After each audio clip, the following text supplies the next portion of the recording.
Here are some pros and cons of having an epidural during labor.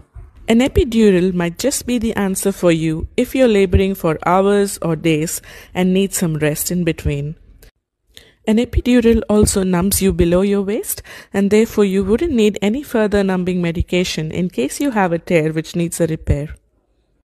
On the other hand, it reduces mobility and could slow down the labor progress.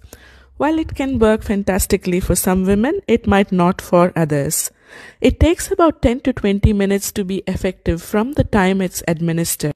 Therefore, it might not be useful if you're already pushing your baby out.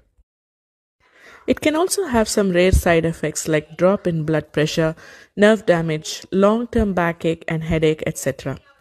An epidural can also impact pushing and can lead to tears and sometimes also lead to cascade of interventions ending up in a cesarean section.